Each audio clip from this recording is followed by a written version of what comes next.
নমস্কার বন্ধুরা, ভিলেজ কিচেনে আপনাদের সবাইকে স্বাগত। আজকের এই ভিলেজ কিচেনে তৈরি হবে একটি নতুন রেসিপি, পটলের মালাইকারি। তার জন্য নিয়েছি পটল এবং নারকেল। প্রথমে আমরা নারকেলটাকে কুড়ে নেব।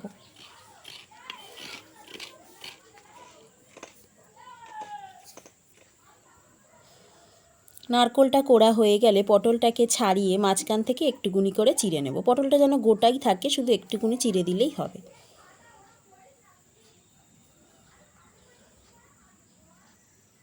পটলটা চেরা হয়ে গেলে সেগুলিকে জল থেকে তুলে একটি পরিষ্কার ঝোড়াতে রেখে দেবো, যাতে জলটা ঝরে যায়।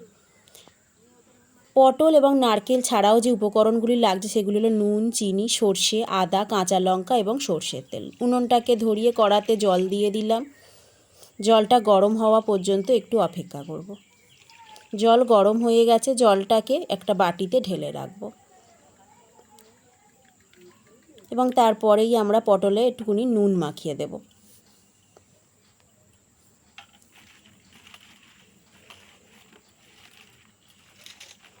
কড়াইতে তেল দিয়ে গরম হয়ে গেলে একটু খুন্তি দিয়ে নাড়িয়ে তাতে আগে থেকে নুন মাখানো পটলগুলো দিয়ে দেব।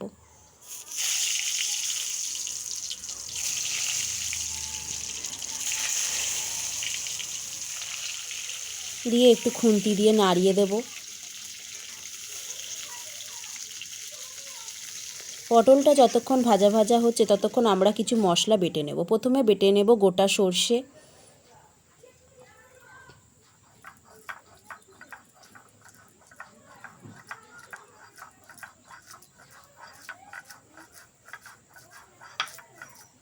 সর্ষেটা বাটা হয়ে গেলে সেটিকে একটি পাত্রে তুলে রেখে দেব এবং তারপরে বেটে নেব একটু আদাটাকে প্রথমে থেঁতে তারপরে বেটে নেব।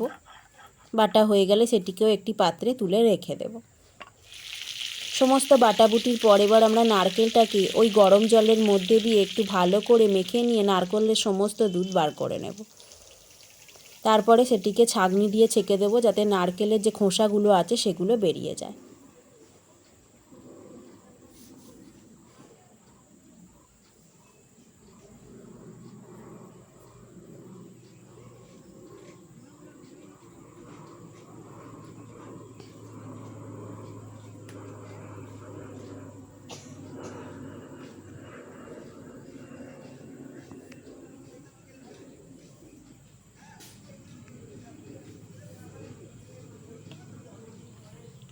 পটলগুলি লাল লাল করে ভাজা হয়ে গেছে, সেগুলিকে একটি পরিষ্কার থালায় তুলে নিলাম।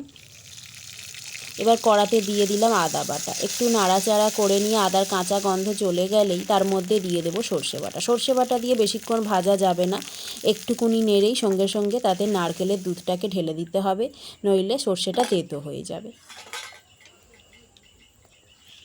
ফুটে ওঠা পর্যন্ত একটু অপেক্ষা করব, একটু ঘন হওয়া পর্যন্ত অপেক্ষা করতে হবে। তার আগে আমরা এর মধ্যে দিয়ে দেবো একটু নুন। পটলে যেহেতু নুন মাখিয়েছিলাম তাই নুনটা একটুকুনি বুঝে দেবেন।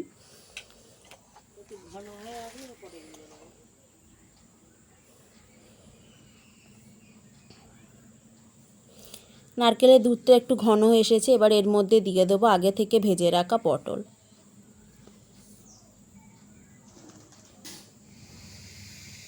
পটলগুলি দেওয়ার পরে এর মধ্যে দিয়ে দেব পরিমাণ মতো চিনি। এই রান্নাটা একটু মিষ্টি মিষ্টি ভালো লাগে, তাই এর মধ্যে আমরা দিয়ে দেব একটু চিনি। চিনি দেবার পরে ভালো করে এটাকে একটু নাড়িয়ে দেব।